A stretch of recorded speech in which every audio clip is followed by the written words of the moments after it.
This is the Guardia Civil quartel during the Spanish time. This is the ruins, okay? There you go. There you go. Bawal umihi dito.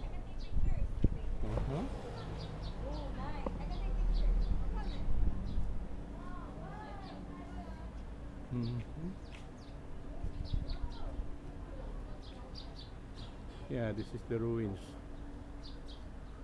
The headquarters of the Guardia Civil during the Spanish time.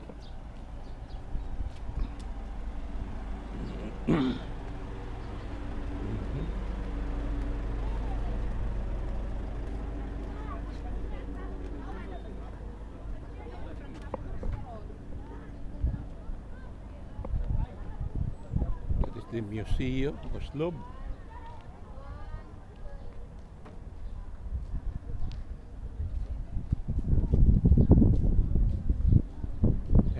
I think they're building a new municipal hall, Oslob Municipal Hall, in here.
The quarter ruins stand along the coast municipality of Oslob on the island of Cebu.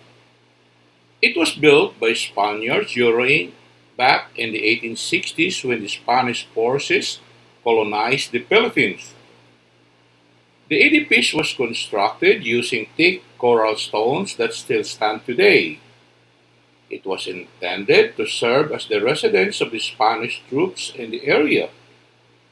However, the construction was never completed as the Spanish army quickly fled when the American troops arrived in Cebu.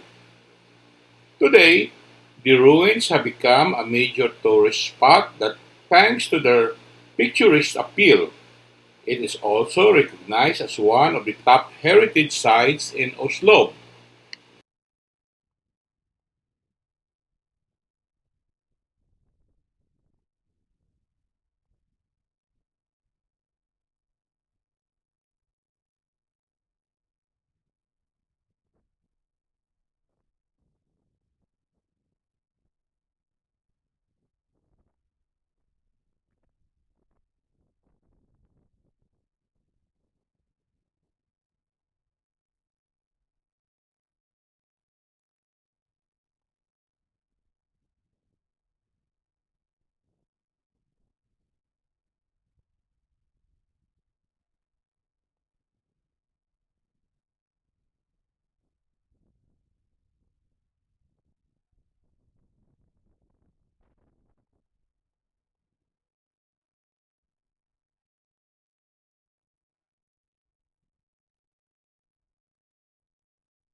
Church, wall, and gates. The church walls and gates were constructed in 1875 to serve as one of the defense fronts of the conflicts against the Moro marauders. The wall features a series of pyramid top piers that gives a unique townscape component to the old street Aragones and Eternidad. Some of its part has an inscription indicating the name of the street and the year of its construction. Alright. So this is an old church. Then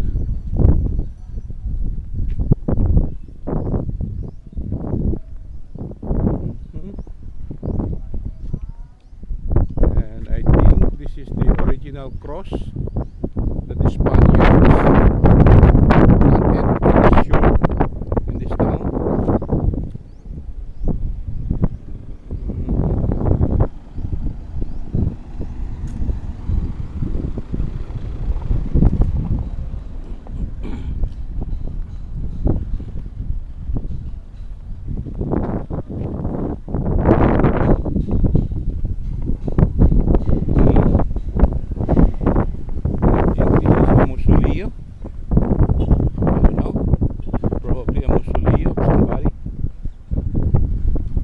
And this is the church. Let's see.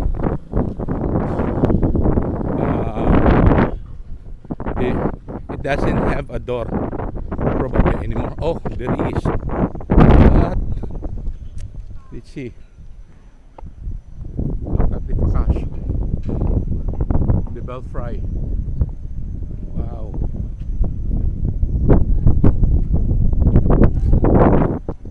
Oh, there is a mass inside.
Ang simbahan ng Uslub itinatag ng mga Agustino bilang bisita ng Karkar ng ilipat sa pangalaga ng mga Hisueta 1737, ibinalik sa mga Agustino 1742, ipinatayo ni Padre Julian Bermejo OSE ang simbahan at kumbentong yari sa Corrales at Kahoy ayon sa plano ni Obispo Santos Gomez Marañon. 1830. Natapos 1847, naging ganap na parokya sa patronato ng Immaculada Concepcion. Padre Juan Jose Aragones OSE, unang kura paroko 1848. Ipinatayo ni Padre Apolinar Alvarez OSE ang kampanaryo 1858. Nasunog 1942 at 1955. Kinumpuni 1956, muling isinaayos ang simbahan at kumbento sa pakikipagtulungan ng taumbayan at sa pangunguna ni Padre Constantino Patoktoy. 1980, nasunog ang simbahan at kumbento. 2008, muling isinaayos. 2010. So this is the history of this church. It was born several times, but the faithful raise it again from the ashes. So, and so this quartel, Spanish Guardia Civil, during Spanish time, this was built for the purpose of the fighting against the marauder, Moro marauder, okay, pirates. They used to raid this town and ransack the town, so they have to make some sort of defense for the town, and that is they're building a new municipal hall, Oslo Municipal Hall. Okay.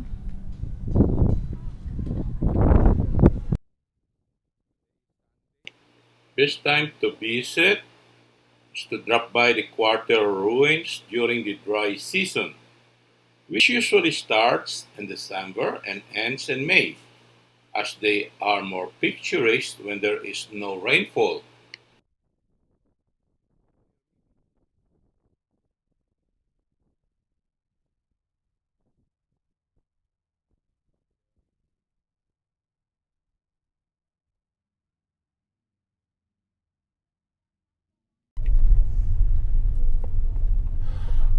Gwapo sang ilang ako, no?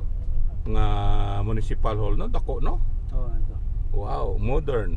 Municipal hall ang build? Sa tabi ng ruins ng 19th century ruins. Should be, preserve this.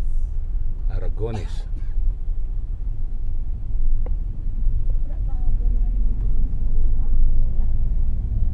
Tubig? Pag gusto ko tukwa tubig ko. Ang tubig nila, kuan man, ang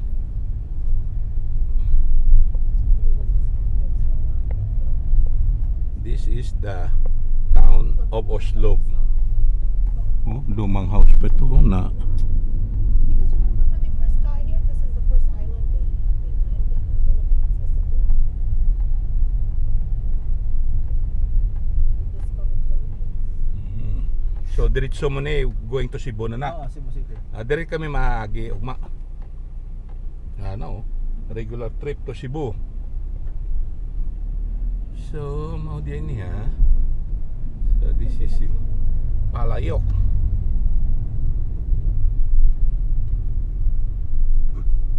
Muna na yung town name. Beautiful. Buson ko na lang. This is the town of Oslo. Okay. Beautiful town. I'm excited sa picture. With the building.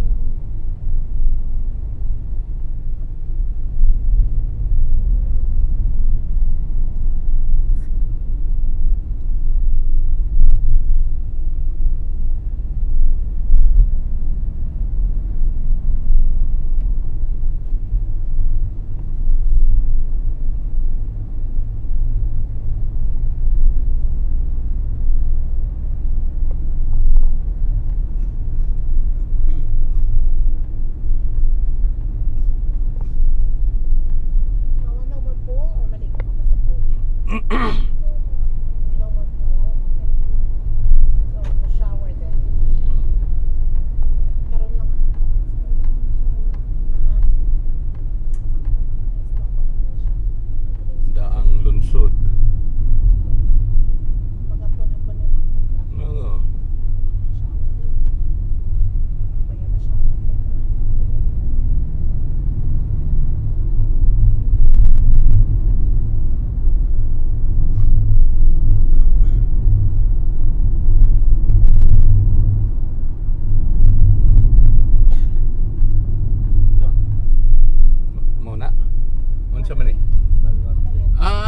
baluarte.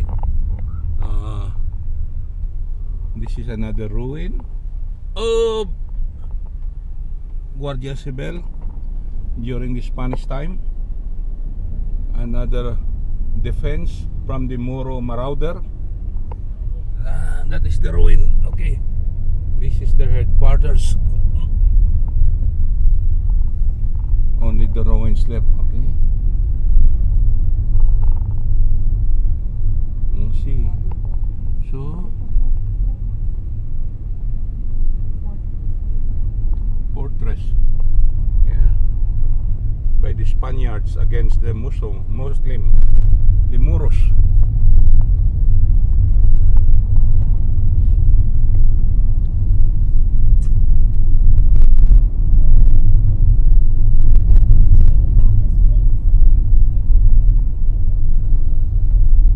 They colonized it.